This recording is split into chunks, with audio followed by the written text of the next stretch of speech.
Pour renforcer sa lutte contre les rats, la ville fait régulièrement appel aux furets. L'intervention de ces petits animaux est efficace à plus d'un titre. Déjà, ça met une pression sur les populations de rats, donc ça va influer sur leur vitesse de reproduction. Comme il y a très peu de prédation en ville, le fait de mettre de la prédation, ça va jouer sur le stress du rat, en gros, ils vont moins se reproduire. Et ça permet aussi de ne pas utiliser de poison. En plus, quand on a un terrier, on est sûr que le terrier il est nettoyé après grâce aux furets et aux chiens qui va nous permettre de voir s'il reste des rats. Sur les dernières campagnes de traitement par ce type de prestation, on a prélevé environ 200 rats par campagne, ce qui est quand même déjà pas mal. Ça, c'est les rats qui ont été prélevés en surface. C'est sans compter les rats qui ont été tués à l'intérieur des terriers. Ça peut facilement doubler le nombre de rats. Pendant 10 jours, en décembre dernier, ce sont surtout les sévines et les agnettes qui ont été traitées, ce dernier quartier étant le plus touché à cause des travaux qui le perturbent. Les furets viennent en complément d'autres techniques utilisées sur la ville. On a d'autres méthodes de traitement, donc des méthodes un peu plus classiques avec des boîtes où on installe des produits à l'intérieur. Et on a également testé des traitements qu'on appelle mimétiques.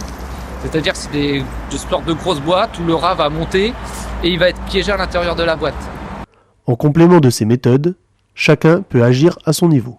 La chose principale, c'est éviter bien sûr de jeter de la nourriture dans la rue, bien mettre les déchets dans les poubelles qui sont mises à disposition de la population.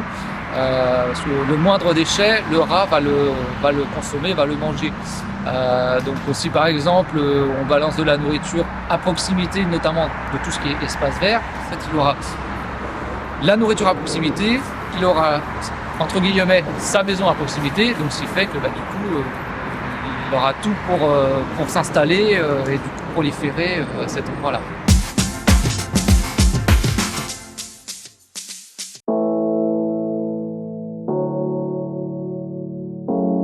Depuis quelques mois, les médiathèques mettent à disposition des liseuses numériques.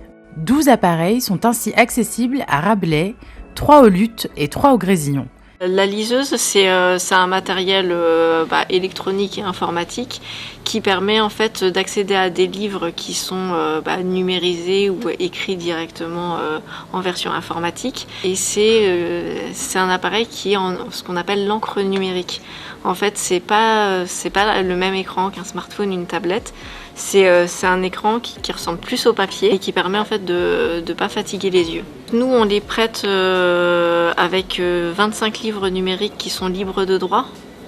C'est-à-dire que c'est des livres dont l'auteur est décédé depuis plus de 70 ans. Et on permet aux gens de charger leurs propres livres numériques sur nos liseuses. Il y a des éditeurs qui offrent des livres numériques, donc ils peuvent avoir téléchargé, comme on téléchargerait un PDF ou autre, un livre numérique. Et comme sur une clé USB, mettre dans la liseuse qui va directement interpréter le document tout seul. C'est un choix restreint qui est dans la liseuse, mais à côté de ça, en fait, on a actuellement, je crois, 250 livres numériques, toujours libres de droit, qui sont disponibles dans le catalogue. Donc on a le portail, en fait, et dans les accès thématiques, on a une partie e-book, dans laquelle on a l'ensemble de nos livres numériques qui sont téléchargeables directement pour pouvoir les mettre sur les liseuses. Alors que ce soit les nôtres, ou si quelqu'un est équipé d'une liseuse, il peut récupérer ses livres numériques aussi. Les liseuses, comme les œuvres papier, sont prêtées pour 1 mois, renouvelables si l'appareil n'est pas réservé ensuite.